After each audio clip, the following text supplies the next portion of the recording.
Now turn up.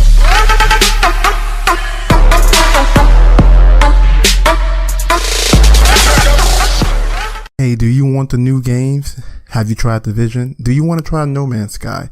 How about Overwatch, Mirror's Edge, Mafia 3, Call of Duty Infinite Warfare, Gears of War 4, Doom, any of those games? Well, you got the chance.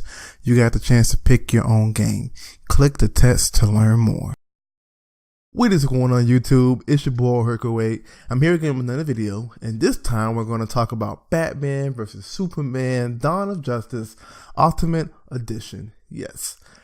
And this video is going to contain spoilers. So if you're not already aware, which I made sure I put it in the description and the title, spoiler alert.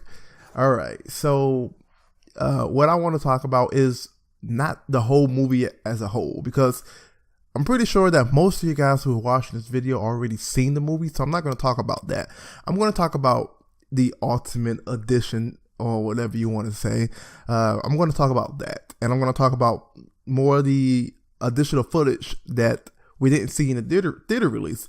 Now, a lot of these footages are more extended than anything. They're not new scenes or deleted scenes. They're extended scenes that we already seen. Now, there are a couple of new footages that we had no clue about, but a lot of the ones that I'm going to talk about are extended scenes. Starting off with that desert scene, we finally have a proper introduction of Jimmy Olsen. I think that this thing probably could have stayed in the movie, in the theater release movie, but you know, Zack Snyder said that he really didn't want to do it, and it was more kind of an Easter egg. He just wanted to kill him off anyways, you know, something different, which I respect them for that, but they could have prolonged his character a little bit longer than just 2 or 3 minutes what we get in the Ultimate Edition. In the theater release, we got less than a minute of him, so they could have dragged him through the movie and then killed him off. You know, they didn't have to kill him off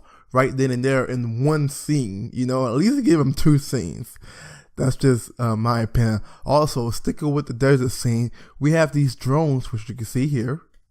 And you see that we don't really get, if you watch this, it's not really an explanation of where these drones are coming from, what are they doing, what is their mission, and it blows up. And if you pay attention, you can't really tell what blows them up. You know, you can only see it blowing up. Now, is it another drone? Is it a missile? Is it Superman? What are blowing these drones up? Who are controlling these drones?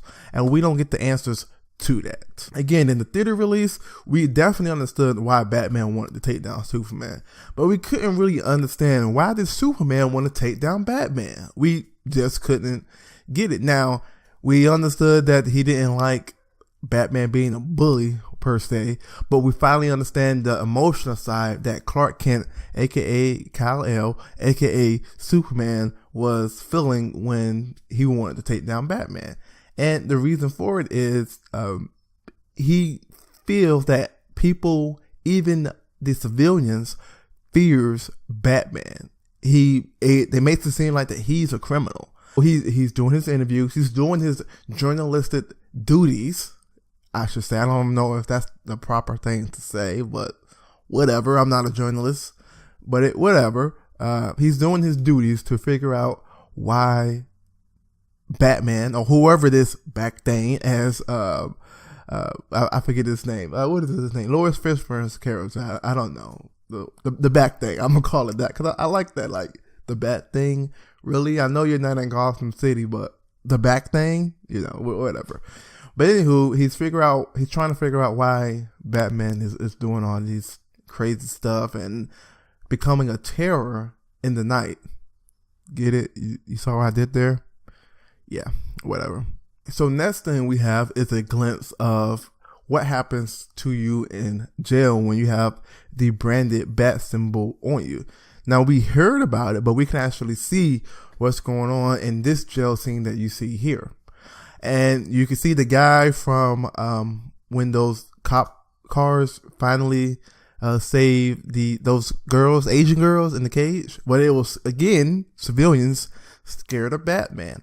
This movie did a great thing by showing us what actually happens when you have that brand.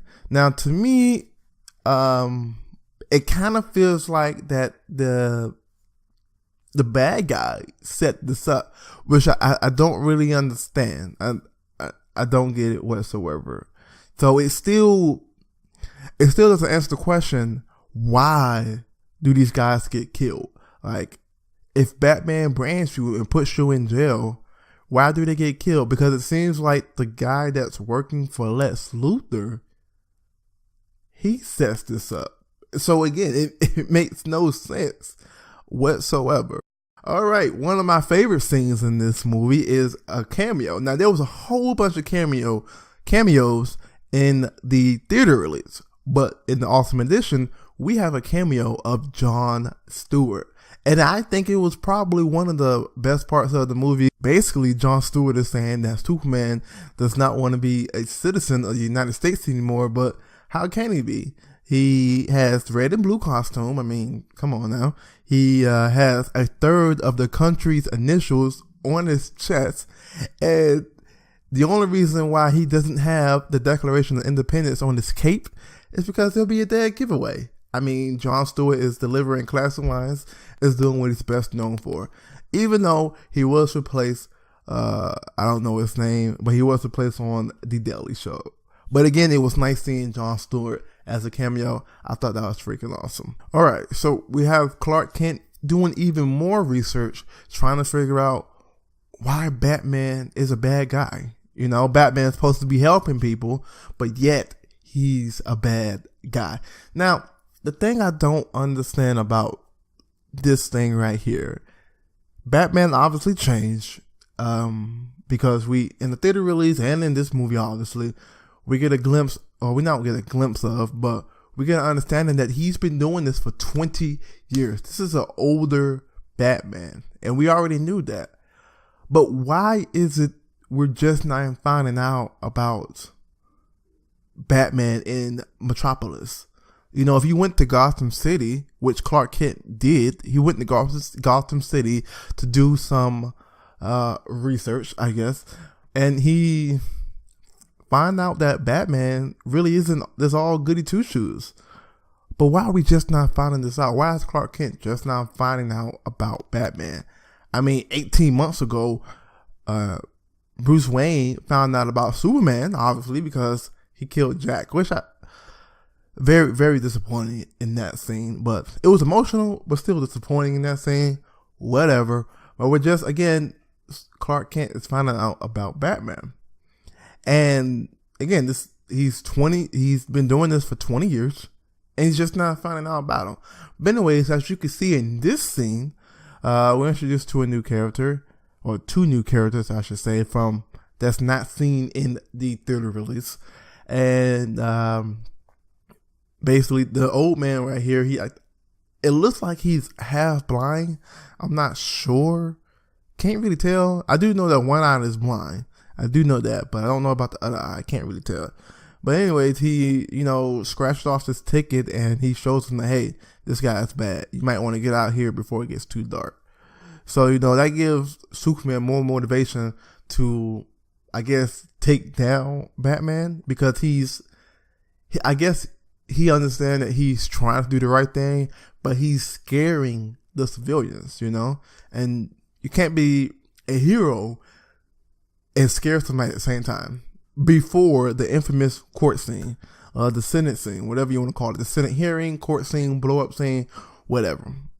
Now, the woman, basically, she admits that she did not tell the truth. All right. She admits that she didn't tell the truth. She fabricated. And I'm going to assume, because it doesn't show you telling her doesn't show you what the woman told Senate. It doesn't show you. So you can only assume that, hey, I lied. Batman was really trying to save us. I was set up, this, that, whatever. So even though the Senate had a better understanding even though the senator had a better understanding of Superman not harming the environment as he was claimed to be, Why did they still go through with the hearing? Why? It doesn't make no sense whatsoever. It just doesn't. I don't understand why they would still go through with the hearing. I mean, you can clearly see he is not a bad guy. He was just trying to help people. And, yes, he made a mistake by taking down some buildings, fighting General Zod. Which brings me to this point right here. The point that really pissed me off. It was when, after the building blew up and the wheelchair exploded, whatever. As you can see here, Superman is not just standing in the courtroom looking down on himself. No, he is helping the people who is injured. Helping them. And again, he feels bad because he couldn't see the bomb. And then, speaking of that, we found out that he couldn't see the bomb because it was made out of lead. The guy in the wheelchair did not know that he was going to be a freaking suicide bomber. He didn't know that. So as a journalist, why didn't she use her media, her media tool, whatever you want to call it, to let the people of Metropolis know that, hey, Superman is not the bad guy? I'm sure she has friends in the industry, call up CNN, Fox, ABC, CBS, all those people. I'm sure she has those type of contacts where she can say that, hey, Superman's not the bad guy. I have proof. One, he couldn't see the freaking bomb because the wheelchair was made out of lead. Superman can't see through lead. Two, the guy in the wheelchair didn't know that he was going to be a bomber. So that's two things right there. Now, speaking of the lead thing, how did Lex Luthor know that Superman could not see through lead?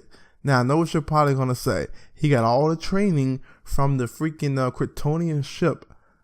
But do you really think that the Kryptonian ship said that, hey, Kryptonians cannot see through lead?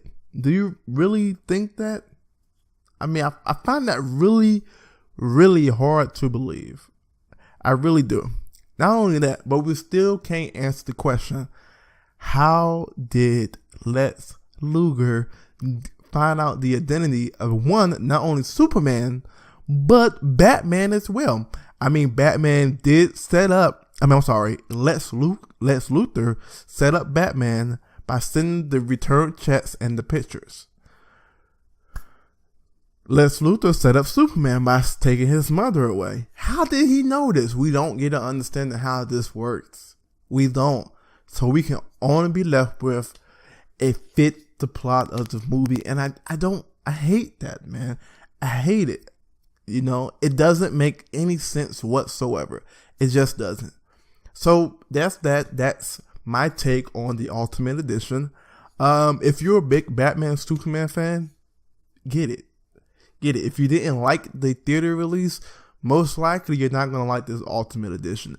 It still doesn't answer questions. I mean, it looks good, don't get me wrong, but it still doesn't answer questions, and it's pretty much the same boring concept that was in the theater release. And it's 3 hours. 3 hours. I watched this 3 times. 3 to figure out what was wrong and to really try to get an understanding. And I still don't understand this movie. I mean, there's plenty of movies that I can get on the first try. Not saying that this movie is too complex for my simple mind, because I don't think I have a simple mind. But it just still doesn't make sense. Questions are still unanswered. Leave a comment below. Let me know what you thought about this. Subscribe to the channel and like this video, or dislike if you didn't like it. Any feedback is great feedback in my opinion. Alright, it's your boy Hercules, and I'm out. Peace.